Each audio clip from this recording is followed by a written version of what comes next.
squeezy F baby. Please say the baby. So Lil Wayne just made it clear that he is 100% Team Drake in this messy beef that is tearing Hollywood apart. And yes, I'm talking about the mess going on between Drake and his arch nemesis Kendrick Lamar.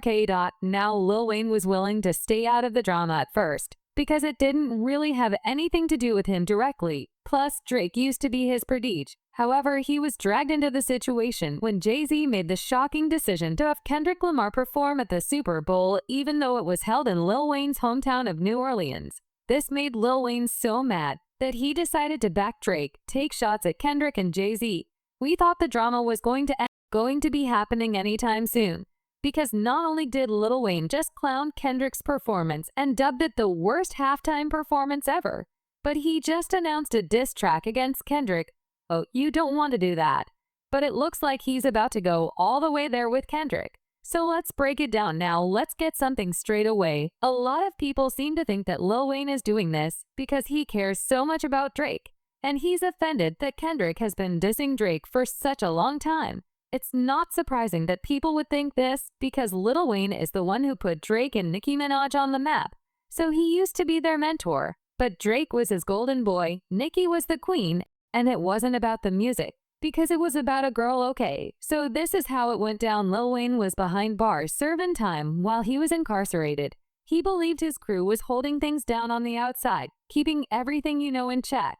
However, things took a shocking turn when he learned that his prod drag had grown rather close to Wayne's girlfriend Tammy Terez. Well, Drake, the same artist who built his image around the themes of loyalty and trust, allegedly got involved with Wayne girl while he was serving his sentence. The whole situation seemed like a serious betrayal. Naturally, when Wayne caught wind of it, he was livid, and honestly, who could blame him being locked away in prison? While hearing that your girl is a slap in the face, and Wayne didn't sugarcoat his feelings about the betrayal. He made it clear, saying this is the type of stuff that a man never wants to find out when he's locked up, or maybe so, cause only God knows what I would have done if I wasn't locked up right now. Finding out that Chef Drake was the absolute worst thing I could have ever found out as a man, honestly, that is hurt. And not because it was Drake. It could have been any man, it would have hurt the same. This wasn't a petty squabble up. It marked the unraveling of the carefully crafted image Young Money had built as a tightened family. And Drake's action sent shockwaves through the entire crew. And suddenly everyone was left questioning his loyalty. Was nothing short of an explosive. Wayne and Drake's relationship took a serious blow, and it was impossible to ignore the growing tension between them. You can feel the strain in their music, their interviews, and even in their social media exchanges.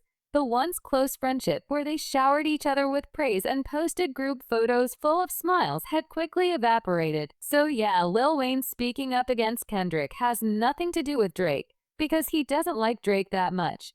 But this all has to do with the Super Bowl, and how everybody, him included, believed that he was going to be the one headlining since the game was held in the Noya, where he's from. We all assumed that he had it in the bag until the NFL set a psych and announced Kendrick as the headliner. When it was all revealed that Kendrick Lamar would be headlining the event, Wayne didn't hold back. He took to social media to express how deeply this snub had hurt him. It was clear that he felt overlooked and disrespected, especially given his own legacy in the game. Wayne's response wasn't subtle. He made sure his followers knew just how much the decision stung.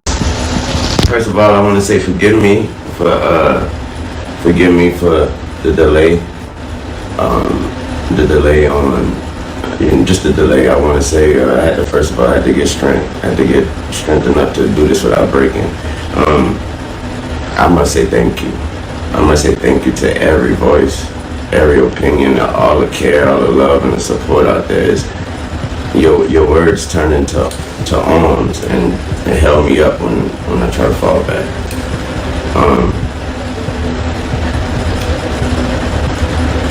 That hurt a lot. You know what I'm talking about? It hurt a whole lot. I blame myself for not being mentally prepared for a letdown, and for just automatically mentally putting myself in that position like somebody told me that was my position. While many fans interpreted Wayne's reaction as him being humble and expressing his feelings about the snub, Not everybody saw it that way. Some felt that by making the situation about himself, he unintentionally overshadowed Kendrick's moment. It didn't take long for Kendrick to respond, and it seemed he shared those same sentiment in his album GNX. Kendrick made a subtle point referencing Wayne on the track Whacked Out Girls. The name drop was a clear sign that Kendrick wasn't happy about how things played out, and it only added more fuel to the fire of their already complicated relationship. Kendrick said, "No, I'm possessed by a spirit, and they can't take it used to bump the Carter 3. My rule at chain proud irony. I think the hard work let Lil Wayne down whatever, though call me crazy, everybody questionable turned me to an SEMO. I drew the line in Decimo's Snoop, posted Taylor made I prayed, it was the edibles. I couldn't believe it was on, only right for me to let it go, won the Super Bowl, and the only one congratulate me, all these and as agitated. I'm just glad they showing it faces. Quite frankly, plenty artists think they outdated old but flows trying to convince me that you their favorite." But Wayne clearly got the shade.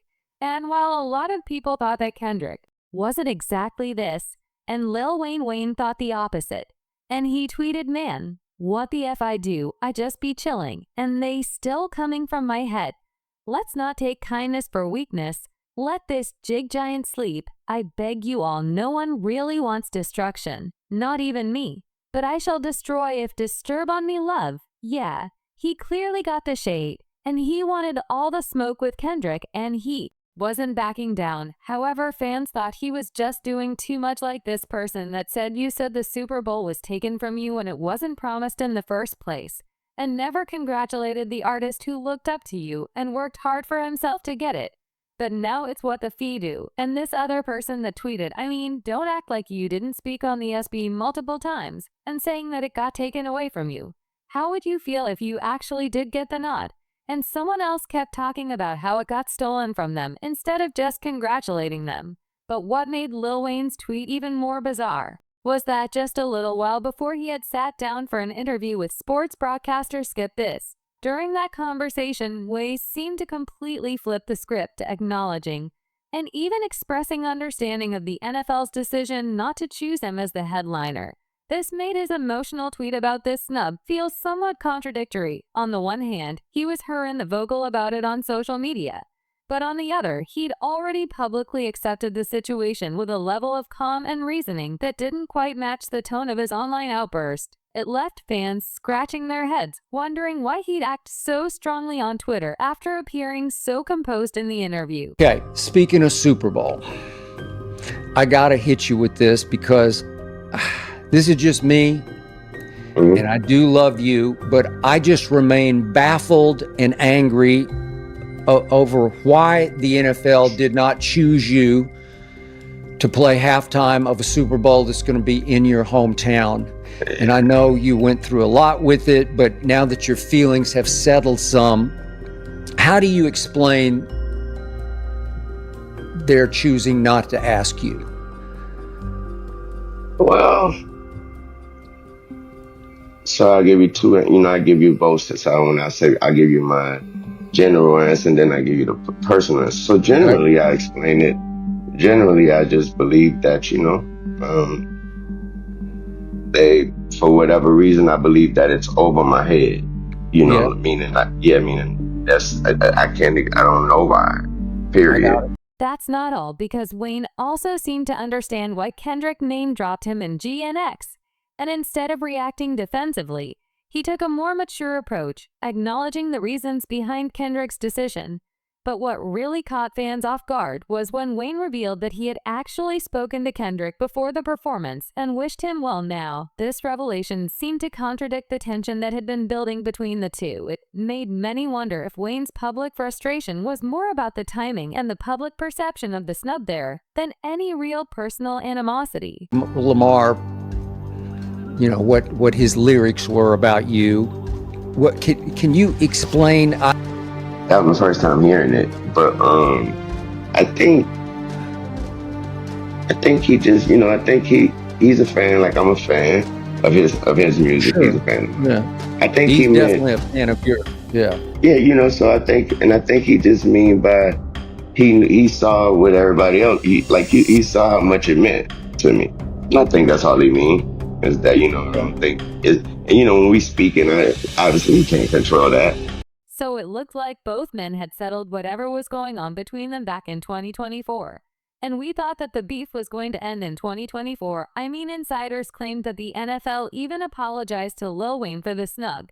And a source saying the NFL immediately sent Wayne a letter of apology. This revealed from nobody in particular, just from the league of an NFL letterhead. A letter that thanked him for his years of supporting the league. Not just the Packers is his favorite team, but supporting and promoting the NFL in general, which he has. I mean, he makes weekly appearances on the NFL Sunday pregame show, NFL Game Day Morning on the NFL Network, but he will not play a Sunday's halftime show. And he definitely will not watch a second of the Sunday's halftime show. He will watch the game, but not the halftime show, not 1 second. An anonymous NFL employee confirmed this, saying a mistake was made. And we regret the choice that was made. Lil Wayne should have been the first option, as he is from New Orleans. And we know that there was a clear motivation for him to decide to do a unique show in its town. But the NFL insider also said that from now on in the organization would love to have artists that have some more connection to the place, the city, the state where the game will be played. Lil Wayne was the obvious choice. And the choice made wasn't the best one at all. Another insider. City of Lil Wayne, he did a lot. It would have been fantastic for him to do the halftime and show his love and feel the love from his hometown. The choice was clearly the wrong one. And now the goal is to not make the same miss there from now on. So it looks like Lil Wayne had more people on his side than we thought. And this probably explains why Lil Wayne got all salty, because he realized just how close he came to headlining. And it looks like he is planning a major comeback, including a clapback at Kendrick. But Wayne had fans on high alert when he dropped a teaser before the Super Bowl hinting that something major was coming. His cryptic message sent waves of excitement through social media. Y'all know I'm not going to be there this week. Speculating. Which means, I guess there's a seat to fill. Shout out to New Orleans. But I've been working on something very special. I got something exciting coming for you. Thursday, the 6th. But on February 6, 2025, Wayne finally dropped the bomb that fans have been waiting for. The big news: he's been working on a new album set to drop June 6, 2025. Naturally, his loyal followers were over the moon, excited to hear that Weezy was gearing up to make his ground return to the game. But the way he broke the news, that was what really made waves. Wayne revealed the announcement through a quirky and Ferretta field. But really turned heads was the way he used the platform to take some serious jabs at the Super Bowl snub. Instead of keeping it cool, he leaned into the controversy, making it clear that he wasn't just letting the situation slide. The move felt like a part of a bigger statement, as if he was using the commercial as an